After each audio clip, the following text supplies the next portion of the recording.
What's going on, yo? It's DJ DCaso, the abroad DJ, and today I have a special guest, Sirius XM's own, plays on the Foxhole every single Friday, DJs for multiple artists, Mac Wiles, Genuwine, Lil Kim, Jasmine Sullivan, Fabolous, and so many more. He's also done a lot of popular remixes for Chris Brown, LR Golden, Maroon 5, official DJ for Derek Jeter's, producer and international DJ, Reg West. What's going on, big bro? Yo, how we feeling, sir? You already know. How's life treating you during COVID, man? It's an adjustment, just like everybody else. You know, like I feel like everybody that we talk to is like, "How you doing?"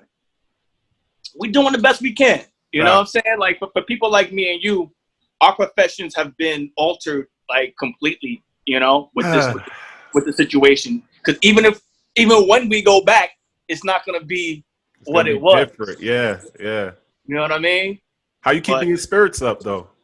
To be honest, well, we'll get into it, but I've been at this business for so long. It's like you have to pivot every so often anyway, so you kind of just have to figure it out. You know what I mean? Yeah. But as far as like personally, I got family. You want to make sure your family's good and of course everybody's mentally healthy, because that's the most challenging part we're going through right now. You know, like I feel like if you're not getting unemployment, if you're not able to work, like that's the most challenging part right now. Like making sure your mental health is sustained so that you don't lose it. You know what I'm saying? Like I have friends who, you know, who might have come here legally, illegally, whatever, but they not getting that unemployment money, so they trying to figure out what they can do in the interim just to hold them over. So you got to just be there for other people as well during this time. You know what I mean? Yo, that's real. And even speaking to that, I've been telling people, first off, Shorty Slim said, "What up?" I was talking to him, and he's like, "Yo, you got to make sure you talk to him about like how y'all met up. I think it was in England or something like that. Y'all bumped into each other one time." Yo, I honestly don't remember the story. Like he probably would be better telling it, but I've known Shorty Slim a long time. That's a good dude. That's a very good dude. Yeah, man, that's the big bro for real. But he was like, "Yo, Reggie's a great dude. You got to make sure you get in contact with him." So I was like, "All right, I gotta do this one definitely." Man, you mentioned a homie, so we're already starting off on a good pace. We're on a good pace. All right, but what I was saying, getting back to the finances aspect of it, I've been telling people. So I want to say I'm newer to doing it full time, the traveling and that kind of idea of it. And at least for me, I was one of those people who's like, I always knew my next check was coming. And I always knew how much money my next check was. So it's like, for me, I wouldn't necessarily save as much as I should have been if I had a regular 9 to 5. What I've learned is that you can't really count your eggs before you actually have them. You can't count money you don't actually have in your head. Man, listen. You've been able to like, I mean, granted, you have years in the game. You're doing a lot better than most of us as far as like where you are professionally. But how have you been like managing your finances to make sure like you're good in spots like this? Well, all right. So you ran down the resume when we started. Let me break it down more so that people can have a better understanding. Okay. I started off. All right. My tour DJ resume started off with Genuwine. I was Genuwine's tour DJ for about 2 months in 2003. I got let go from him. And maybe a month later, I became a little Kim's Tour DJ. Word. I was Kim Tour's DJ from 2003 to 2007. Kim got locked up during 2006, and when she came home, we did like 1 or 2 things, and then her whole team transitioned. From there, during Kim, I was with JoJo, you know, the Boston's own JoJo, for a hot minute. And after Kim, I went to the clubs. And I started doing club stuff, and then I picked up Derek Jeter as a client. And during Derek Jeter is when I started doing work with Fab as Fab's DJ. After Fab, I got with Jasmine Sullivan, then went back to Fab. And then after that, I was with Mac Wiles. I say all that to say that I learned the hard way that your check stops. You know what I'm saying? Like, your check is going to stop. Sometimes, like, I put you like this. If you got a 9 to 5, sometimes you get 2 weeks, right? There's no 2 weeks. Yeah. So a DJ. Yo, fam, they're going to let you know, like, yo, like, we're moving in a different direction. Or maybe they got a man who is a little cheaper. Or maybe you creating some discomfort behind the scenes that you unknowingly have done, so they getting rid of you because it's just not, beneficial to the artist or to management or whoever else is involved. I say all that to say I learned the hard way. Luckily, when the times I learned, I was still living at home. I was 23. I was 23 when I started. I literally just graduated college. Okay. So I didn't have the burden of worrying about paying rent or a mortgage when my first initial lessons happened. I got my cell phone, I got my car, but Facts. you figure it out. You know what I mean? So again, I continue to learn you have to have other things boiling on the plate, whether it be you are down with a DJ team and you're gonna go do clubs again, or you into finance and you into stocks, or you own a business. Yeah. You know what I'm saying? That's able to sustain without you physically being there. You have to have other things moving to be a tour DJ. I'll say that, like if you're a DJ who does weddings, if you're a DJ that does the clubs consistently, I feel like your money is a little more regular. Yeah. But being a tour DJ is popping and then it's quiet. You know what I mean? Yeah. So I haven't been on the road officially with an artist in a few years. Okay. Mac Wild was the last person that I toured with, and since then I've been doing a lot of stuff, corporate stuff. Like Derek Jeter is still a client, 10 years plus. Okay. I got a lot of other clients through him, but I've learned that the tour DJ life is dope, but it's very this. You could be with the biggest artists on the planet. They're not touring 365 days out of the year. It's not happening. So you got to have other things moving on top of that. That's real. And I think that's the dope how you just transitioned that to tell them like how long you've been in the game. One, it's like, because I think a lot of people feel like, it's just that automatic success. So you just got things going. So it's like, it's dope to hear that transition. Yo, bro, it's transition, and it's a lot of learning moments. Like just on a personal level too. I remember the first time I was on TV with Genuwine. I think it was the first time my parents saw me on TV. I did Regis and Kathy Lee. It was still Regis and Kathy Lee back then. Damn, okay. No, Regis and Kelly, right? So I come home, my mom was like, "Oh, I saw you on TV. That's great." And my dad was like, "Oh, that's awesome. Go cut the grass." Like, you know what I'm saying? Like, it don't matter. Like you still got to be humble to the situation. Yo, so talking about this, I always tell people the Brooklyn I grew up in and getting out the Brooklyn I grew up in was a lot different, right? Like a lot of us didn't make it out of that New York, right? And I'm born in '86, right? So I grew up like kind of more in that 90s era where it was a lot tougher. Train rides was a lot more grimy. It was just a different situation. So making it out of that situation and being able to tour, I always tell people that's a blessing. That's why I kind of like, I love doing it. I love just being gone. You coming from not similar, but similar New York streets, you've been able to go to Dubai, you've been able to go to Paris, Rome. Can you talk about like how that just like opened up your brain to seeing different things, how it changed you? Bro, let me get real close to this camera. Go see the world. Yo. All right. Soon as COVID is over and we can like go back outside and experience life, please don't just do Miami. Right. Don't go do like if you're from Jamaica, you got people from Jamaica. Don't just go do Jamaica either. Yo, go to Africa. All right. Save 3 Miami trips and go to Africa. Come on, yo. Like, it's such a blessing that I got the opportunity to see this world and get paid to do it. I've been paid to go see the world, dog. Right. How crazy is that? Right. How crazy is that? Yeah. I mean, granted, it's work.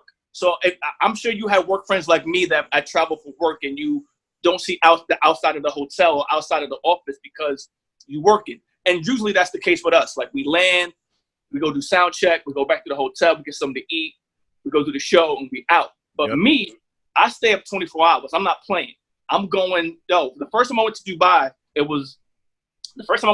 was with Nicole from Nina Sky. She was DJing overseas for the first time, and she wanted somebody who been overseas before and is comfortable in those situations. Right. Shout out to Nicole. And it was like a last minute addition to the tour. So we literally had 18 hours in Dubai. So we landed, did the show, got something to eat, and was supposed to be out the next morning. Dude, I stayed up the whole night. I had my man drive me around to go see the city. Yeah. But I don't know when I'm coming back here. Like, so I say that to say we're blessed to be individuals who can come back and tell people, go see the world. There's so much more than your block. There's so much more than Miami. There's so much more than LA. Yeah. Like, you got to get out your comfort zone and go see some things. Make sure you find out, like, we're welcome there. You know what I'm talking about. You don't want no problems. Yo, all right, so talk about that, because I always tell people the story. So I was in Poland, and it's crazy. I don't know, maybe it was just the town that we were in at that time. And it's like, I tried to get a taxi. I couldn't speak the language, of course. I asked this lady if she could get a taxi for me. And when I went outside, old boy was like, nah, you can't get in. And I'm like, yo, I don't know if he's just misunderstanding my English. He did up with just a phenomenon out there. You feel me? But it's like, I had to walk back to the hotel. It was like a 45-minute walk. Woo! Oh, bro. And I went shopping too. Woo! So I walked back 45 minutes to the hotel. And Cats is like, yo, in certain parts, you got to be mindful. You know what I mean? And it's like, have you ever felt those kind of experiences being around the world, jumping around? Or have you always just been like grouped up, so you never felt that uncomfortable feeling? There's been a few situations. And this is something that I try to explain to artists, because they don't always see it, because they're in the bubble, so to speak. Yeah. Like us as the additionals on the road, we not getting the 5-star service all the time. We getting the 4-star, 3-star, where we got to get in the cab. Yeah. We got to get on the train, or we taking or the Uber or whatever it is. You know what I'm saying? Yeah. So we dealing with everyday regular people. I've been in certain situations where like people have been comfortable like saying nigga to me. You know what I'm saying? Like, I've been in situations like that. Facts. And it's not like I feared for my life. It's just they felt comfortable saying it. You know what I'm saying? Mm-hmm. And on the opposite side of that coin, I mean, this is a different conversation for a different day, but like, people who love our music, white people who love our music from in other countries, feel like they can say it comfortably because they hear us say it. Facts. In the music. There's you know no what I'm saying? To it yet. And they don't have that same understanding as the kids do here, that nah, you don't have that privilege to say that, doggy. Let me explain to you why. Right. And so I've been on that situation, but I never feared for my life. Russia a little bit. Just a little bit in Russia. Fact. But besides that, I've never been in a situation where it was like so bad that I haven't had anything like that happen to me here in America. You know what I mean? Yeah. That's real. Yo, so touring, being around the road all the time, like not sleeping as much. How do you take care of your health, man?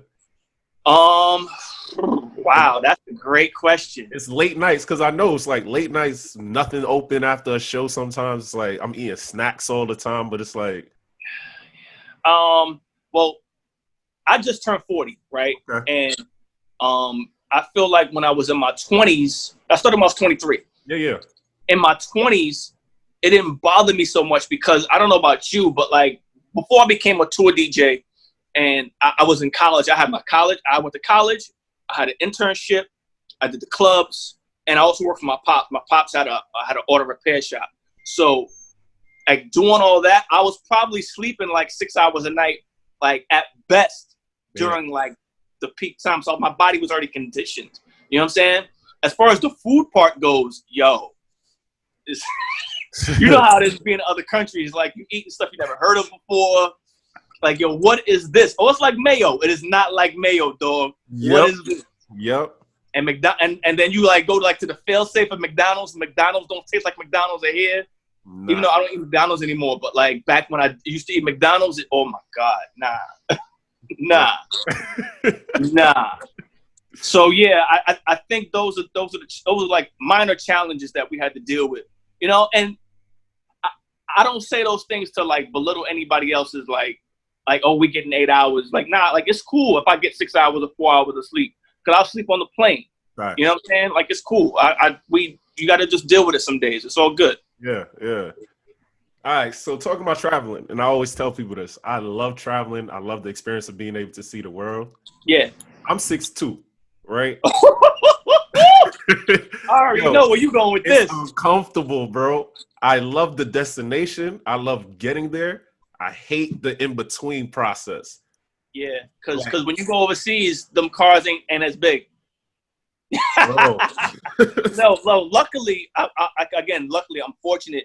Anybody I've traveled with has always been 5-star service. So it's like we got a Sprinter van, or actually, no, I'm lying.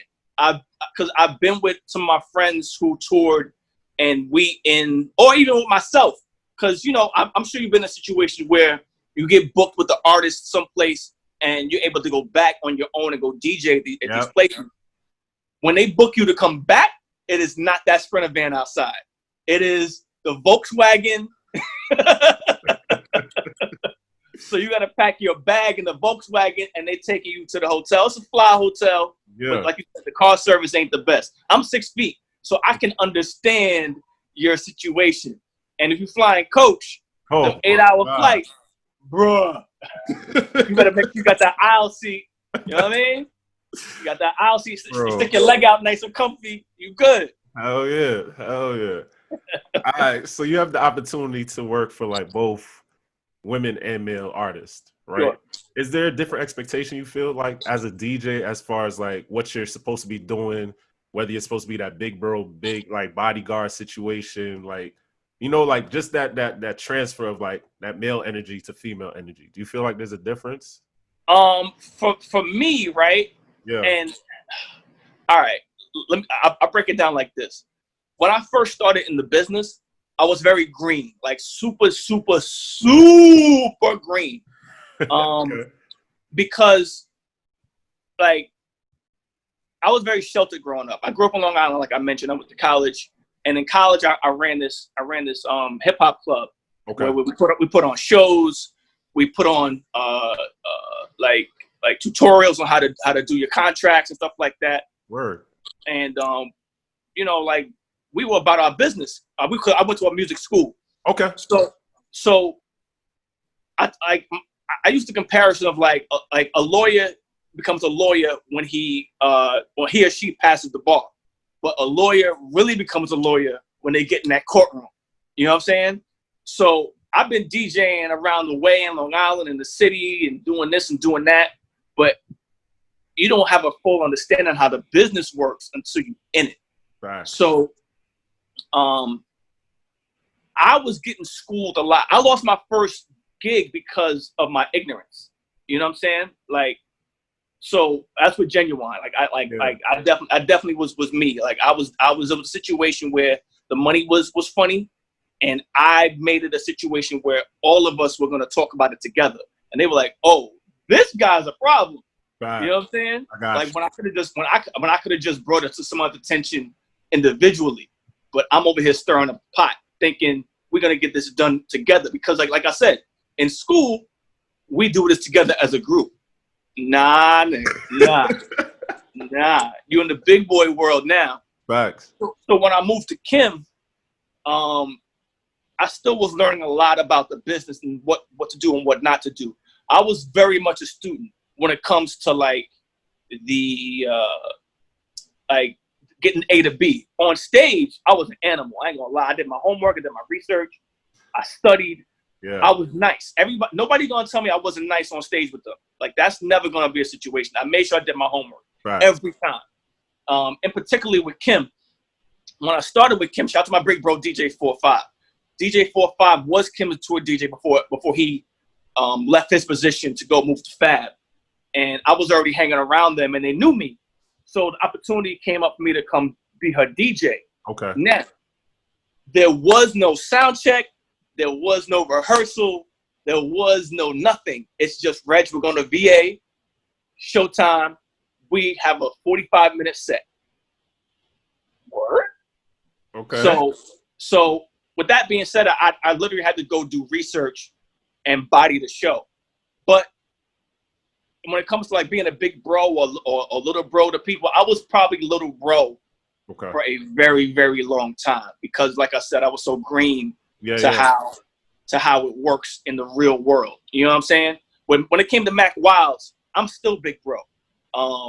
He is 9 years. I'm 9 years his senior. Okay. So he looked to me for like cues. You know what I'm saying? Like social cues and work cues because at the point I started working with him, I was very much experienced at that time. You know what I'm saying? So that's still a little bro. Like even though we haven't toured in a couple of years, like he's a father now. So like he called me, like we talk about dad stuff. You know what I'm saying? And like, but with everybody else, oh, and yeah, you mentioned like bodyguard or security, something like that. Yeah, Jasmine Sullivan a little bit occasionally because we rolled so small.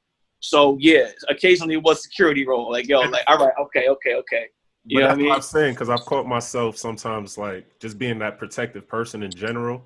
It's like I see something going on. It's like I'm not sure how I'm supposed to move in certain situations because like I know you the artist, but it's like yo, be careful. Like I've seen this before, but it's like I've definitely been trying to figure out how do you play that. I want to be supportive, but I ain't your father either. Like it's all in the relationship. You know what I'm saying? Like because I put it to you like this: when I came into certain situations, Mac Wilds is the first artist. I'm sorry, Mac Wilds and JoJo were the only artists that I've toured with that one I was older than. Okay. And two, they were just starting out. Everybody else was veterans with platinum plaques. Facts. Like history. So me, I'm not telling you nothing. Like who am I? You know what I'm saying? But at the same time, they looking to you for advice on what to do on the show. Which you know that's your job. You're supposed to like. Nah, I don't think we should do that song first. We should do that song third. Like that's your only place of opinion. Everything else, I'm in the back, Dougie. This you nah. But yeah, when it comes to people who are younger than me, I definitely played big bro role. That's because it's who I am. Any of my friends will tell you I've definitely played big bro role. Like I'm moving together. I'm gonna tell you to do this. I'm gonna actually do that. We're gonna talk about this together as a group. So it's definitely big bro role. Definitely big bro role. That's real. I'm big on the idea of like relationships and building like genuine relationships. And it seems like a lot of your success has come through those relationships, like being close or being in the right place at the right time. Yes and no. Okay. Yes, it's being in the right place at the right time. And it's also just being ready to go. You know what I'm saying? Like you can't just be in the right place and not be nice. You know what I mean? Like I'm not the best on the sugar. Like I'm not. I tell you right now, like I got 5 of my friends who will put like hands on me. But overall DJing, tour DJing, there's not too many cats out there that's gonna see me because I've done this so long. Like I know everything what to do. I see the crowd before, you know. Like it's a very specific talent. Facts. You know, I'm sure you've picked that up over your time. Starting to now, yeah. You know what I'm saying? Like watching the cues and watching the crowd and seeing where you are. Because I'll give you an example. Like someone like a Fab, right? Like I'm sure you watched Versus. I don't know if you saw the Versus battle. Yeah. Like Fab got records for the girls and he got hood records. You gotta know where you at. Right. You know what I'm saying? Like that's part of my job to help curate that. Outside of that,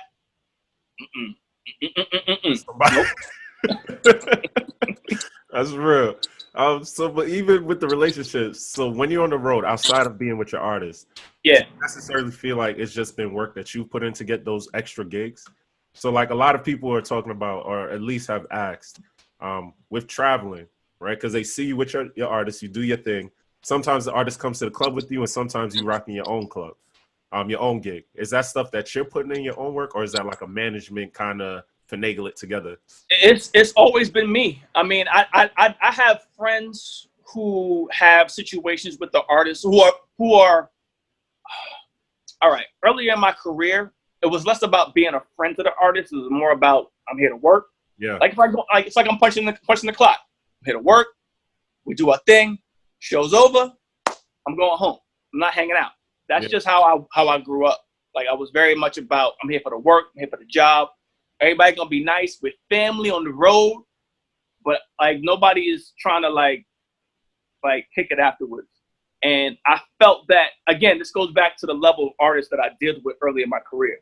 Everybody was so here that nobody was really checking for me in a sense of helping me to get the after party gigs. They would be supportive. Yeah. Like if I got something, say like, I don't know, we in Buffalo and I talked to the promoter on the side, like, yo, I heard you having an after party. Why am I not DJing it? You know, like if I'm DJing it, XYZ might come. Right. So like, and I finagle it. They give me my little couple stacks or whatever, and I go do it. And yes, they come. You know what I'm saying? So I feel like I didn't get that support, but I'm not mad at it. It's just what it was. You know what I mean? Like there's certain artists that I know, like their artist is out there repping for them, or there's a management connection. Word. Me, I've always managed myself. I'm lying. I've managed myself when it comes to artist like stuff. I've had managers that have helped me on the club side, but never when it comes to like tour and like overseas stuff like that before. Would you say like there's kind of like a rubric that you have? Like, all right, cool. I'm done with my gig. This is my kind of like, this is my MO. So I used to always tell like new DJs, the biggest thing you need to be doing is making sure that you're playing for the managers, the bartenders, and security early, right, with clubs. Because for me, it's like those are the people that are going to constantly bring up your name when you're not around, right? Uh-huh. So I tell them that, and then it's also like, of course, you got to kill the body, the performance set. I mean, that's just a definite, right? You got to body it because it doesn't matter if they like you or not. Then what I always say is every once in a while, pop back in and make sure that, because I'm big on out of sight, out of mind. Absolutely. I mean, I'm like, yo, go back and talk to that manager real quick. Don't ask about no business. Just go grab a drink or something like that. Right. No, that's very like that. I feel like what you land on young DJs is very important. Like out of sight, out of mind is super key. I feel like in these years, of course, I care less about that because I got 2 young kids now. Like I'm cool. Like it's okay. Like my resume is nice. Like when I come back out to talk to y'all, I run the resume and we're gonna have a conversation. But out of sight, out of mind is super high on the list. You got to go talk to these managers. You got to go talk to these bartenders because you're right. If they don't like you, you're not coming back. It's just facts, you know? Yeah. And I don't know if you deal with this, but I have places or had places. I don't know if we're going to have them when we come back after quarantine, but I had places where I had monthly residencies or bi-weekly residencies, and they remember, the managers and bartenders remember your set. Like, so that's another thing that DJs need to really be aware of. And me included, because I fall in that hole often too. You got to switch up your sets. Like, you can't play the same set. Even though it's a different crowd, the manager might get bored with you. Bartenders are talking to the manager about you. Like, the set has to switch up. Like, it has to. And I fall in that crazy sometimes because I know these records work with this record and that record works with that record, and the crowd's gonna go crazy, and I got the night. But we got, as DJs, we got to find a way to just continue to be relevant and keep the music lively. You know what I'm saying? How you keeping up on music and organizing? Because I know at least. It's way too much music, D. Yo, it's way too much music. I don't know about you, but I play hip hop, I play house, I play like the dance music, I play the pop music, top 40 music. Open format. Open format is where I get my bag. You know what I'm saying? So all that music, it's just too much right now. And not for nothing, if you like, when I was like 25, 26, and say I got a call to do an after party, and you in Houston, you call your man, or you check the website of the radio station. What's the top 10 records? Okay, cool. It'll be maybe 3 or 4 records you never heard of before, and you're good. Now it's 20 records you never heard of before, but it's popping in that city. And you have no idea how to play them because you don't know these records because they're popping in that city only. It's very different. It's very, very different now. Yeah. And I've been telling people that I think that's a struggle too. But then also, I mean, granted, you're tenured in this game. But I used to tell people something I used to try to do for every city that I went to is try to look up those local artists before the shows. Sometimes that would hit and sometimes it wouldn't. Do you feel like you kind of go into like a similar bag for each city you go to? Or is it like, because I realized after a while, it just turned into like, all right, cool. If I'm DJing for this artist, I know he has an older crowd. So I'm going to hit them with just 90s bangers. Like, forget what's going on in that city. I'm just going to hit them with what I know works. So if I'm opening up for my artist, or I'm playing a set during the artist show, we just hitting the hits. Like I'm not no experimenting. No experimenting. I'm not doing that. We're not doing that game. Like I know these 10 records is gonna bang because they banged yesterday. They gonna bang today. Like I'm not playing that game. I might sneak in one or two just because, you know, like say we from New York and we in LA. Like I'm gonna play a LA record. I'm gonna play a YG record because I know this YG record gonna go. But it might be one or two. Other than that, we're gonna stay in this little box because it's my job to get this crowd ready for the artist. I can't take no risks outside of one or two records, maybe three, before the artist comes on stage because you want to have them here. You know what I mean? At the after party is different. After party, we're gonna try something else. But during the show and before the show is I try to be in the box a little bit, just a little bit. How would you talk about like marketing yourself? Right, I think a lot of cats are struggling with that now because it's like, again, being in the game a little bit longer, it was like that hand to hand. Yo, come check my party out. Here's a flyer. Now it's like it's Instagram. Then it's like people giving you those little checks, right? Someone giving you that little certificate. So it's like, how are you promoting or marketing yourself, and how have you marketed yourself when it's not just like, I check my resume. I've been here. I've done this. I'm in the space now. This is me personally. And then I can talk about what can be done. Me personally, I realize that I'm very niche. I'm very niche. So I'm not going out here to compete with the big names. I can't. It's not to say that it's pointless, but that's not my focus anymore. I realize that I've done stuff that they've never done, and I've done stuff that, and they've done stuff, you know, like vice versa. You know what I'm saying? Yeah. So I realize my audience is going to be niche. So I cater to that niche audience. I might focus on getting corporate gigs only, which is what I do. I focus on getting these corporate gigs because the corporate sponsors like that I DJ for Derek Jeter. They like that I had 8 years on Sirius XM radio. They like that I toured the world with XYZ. It's a draw.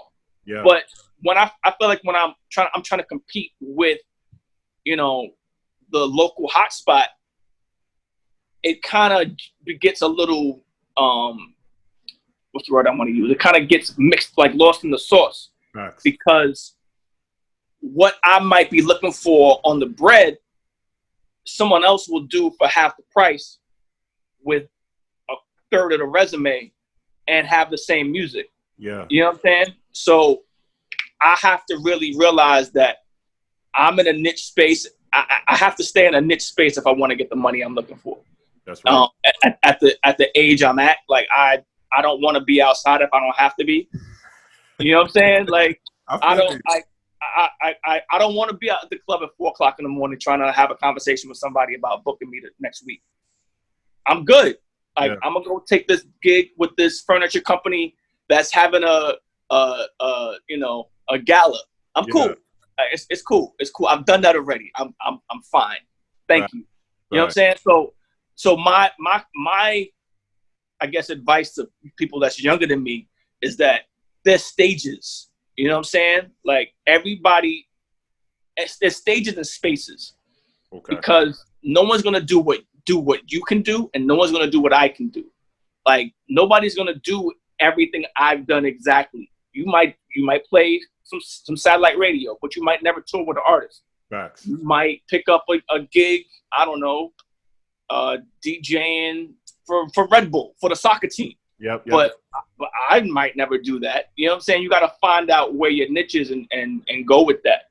That's so to go back to your original question about marketing, I have to just focus on the people that I know are gonna come book me. For somebody that's younger, who is just getting in the game, who might not have never played on turntables, who might just only know a controller as their tool, you have to look at it differently. You might have to do the Sweet 16s for a little bit longer. You might have to do, and look, I know DJs out here that just do Sweet 16s and weddings and cake. So I'm not saying this as a derogatory thing. I promise you I'm not.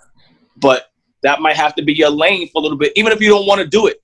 Like, it just might have to be your lane until you can get a step higher. You know what I'm saying? Like, because the club game, I'm sorry, man. The club game it's not for everybody. And I say that because the money was going to get continually diluted over the years. The guys that are up here are going to be the guys that are up here. And they're going to have to start taking a little cut after COVID's over, too. Let's keep it funky. Yeah. Like, you know what I'm saying? So you got to just find your niche and market towards that. I don't know, what else to really say outside of that, though. Yeah, that's real. That's real.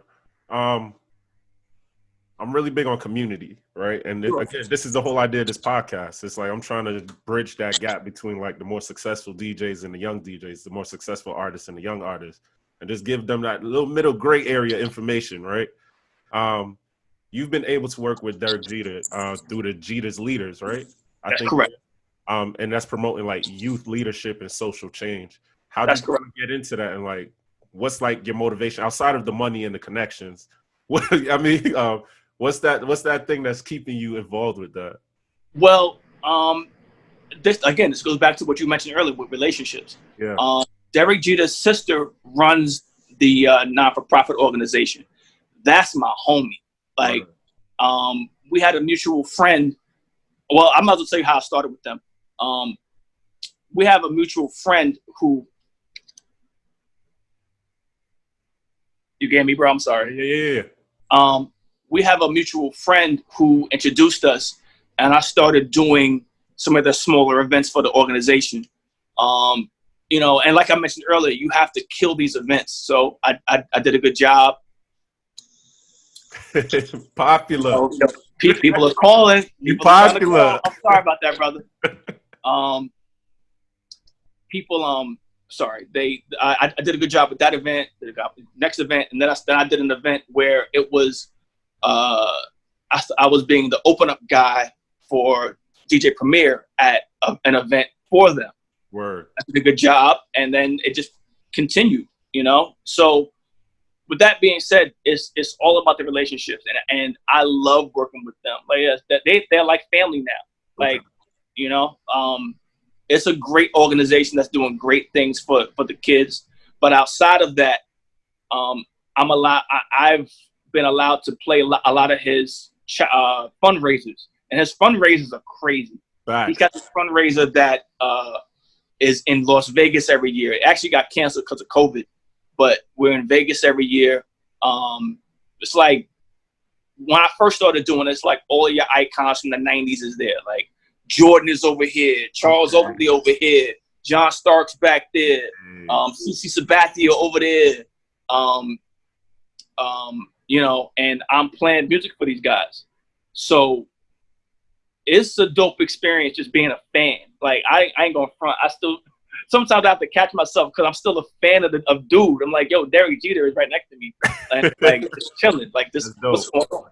You know what I'm saying? But it's definitely an amazing thing working with someone like him and his sister and their family who do such great things for people in New York as well as Kalamazoo, where they're from. It's very, very dope. Very, very dope. That's real. Switching to artists, like giving a little bit more advice for artists. So again, you've been in the game for a while. You've been around a bunch of different athletes, artists on stage, and you've seen performances. Can you like save a couple artists that are going to possibly come up new? What are some pitfalls like that they should be aware of? Like things that they should be very wary of doing early in their game that could potentially hurt them? I can only speak from a touring aspect. Yep. And the only one thing I would love to say is just be consistent. You know, like understand that there's gonna be very, very bad days. Yeah. You know, like touring with Mac. We went on tour with Wiz Khalifa. We were the opening act for one of Wiz's tours in the summer, and you know, his records were hitting in New York, right. hitting in DC, we were hitting in VA, crazy. We got to California, quiet. Was Oakland, and it was quiet. But he took the punches like a man, you know, like, yo, they don't know these records out there. So you realize where you got to do some more work, where your marketing team has to go do some more work. So what I say to young artists from a touring aspect is understand that every city ain't going to know you. Every city ain't going to like you. It's your job to turn them and put them onto you. You know, like if you're a dope artist, fight through it. You know, like they just staring at you because they don't know the music. It's fine. Let them stare. Let them soak it in, and you good. I just be consistent. And continue to push through. That's the real thing I'd love to tell new artists when they get to the point of touring. Just push through, man. People not gonna know you. It's fine. It's okay. If you dope, you dope. Like they're gonna soak in the music. They're gonna go hit the Shazam. You know what I'm saying? And you are right. It's okay. Just keep pushing. Yo, before we wrap up, I gotta ask you about the whole work-life balance. Sure. Right? Because I mean, granted, COVID's definitely changed a lot, us being like steady, but it's like I've always had an issue with that, where it's like I don't want to go to clubs to hang out with my friends and stuff like that, because like I'm always in the clubs if I'm working. Like that, the nighttime, I'm a night owl. I would love to be up between like 9 and 5 a.m., 6 a.m. That's my hours. That's when my brain works. Everybody else is early morning. They want to do like, how have you been able to deal with that? And now you got a family. Like, all right. So I'll give you stages. Like when I wasn't like 25, 26, I was just like you. Like, yo, push it. Like, but I ain't gonna lie. I used to, like my father very, very much instilled in me, you're gonna get up at 7 a.m. regardless. Like, I don't care what time you get in this house. 7 a.m. Yeah. Get up, take a shower, go get some breakfast, start your day. I don't care. And I think that was very much instilled in me. So that's why I didn't sleep a lot coming up. But to move further in life, and you have a girlfriend, and then you try to keep a girlfriend, and you're on the road, and you're doing this, and now you got a family, and your other half has a job too that's very demanding. So how does all that stuff work out? You got to take a back seat sometimes. You have to take a back seat. That's real. You know what I'm saying? Like for me, and this is just me personally. Everybody looks at this differently. Yeah. I know my worth as a DJ, and I know my worth as an artist. So I don't have to be front cover all the time. It's okay. I'll take a back seat. I want to go play, with the Hot Wheels. I want to go watch Paw Patrol for a few minutes. It's okay. It's all right. You know what I'm saying? Like, yeah. I'll hit the 9 on the phone for a second. I'll hit you back in 15 minutes. It's okay. That's what I've had to come to realize. Like, that's where I'm at right now. Other people will tell you, yo, like, I'm out tomorrow. I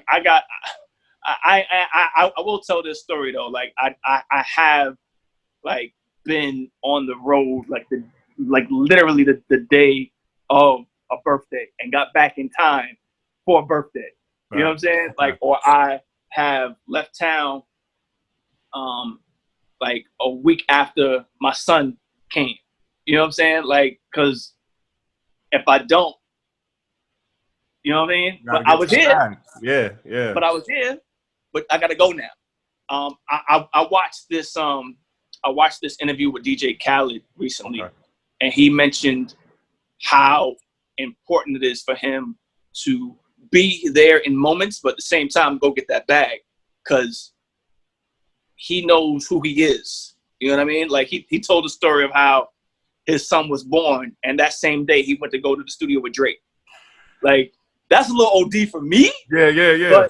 But I live in that same space too. Like, you have to find what works for you. And for me, if I'm playing Hot Wheels with my son, I'm going to bang on the phone for a minute, and then I'm going to get back to you in 15. Because these 15 minutes are important to him. So I need to give him that. Because I don't know about you. Like me, my pops, I remember moments where my pops didn't recognize I wanted to play with him and spend time with him because he was so involved with XYZ. That resonated with me. So I try to not do that. I try to have that balance of, all right, Daddy's got to go to work now, but I'll be back at 7 a.m. And when you get up, we're going to watch Paw Patrol and we're going to do XYZ. Right. So it's a challenge, D. I ain't going to lie to you. It's the most challenging thing I've ever done in my life. That's real. But you have to find that balance if you want to be successful at all things, you know, being a parent and your career, because there's no right way to be a DJ in a sense of career. Like, you can be the #1 cat on radio, you can be the #1 dude in the clubs, or you could just be a jack of all trades and be right below the radar. I like being like right below the radar. Facts. Because I can still hang out with my family whenever I choose to. You know what I mean? I feel you. And that's the space I'm in now. That's real. All right, y'all. We got nothing but gems for the big homie Reg West. You already know what it is, the abroad DJ DCaso, Reg West. We out.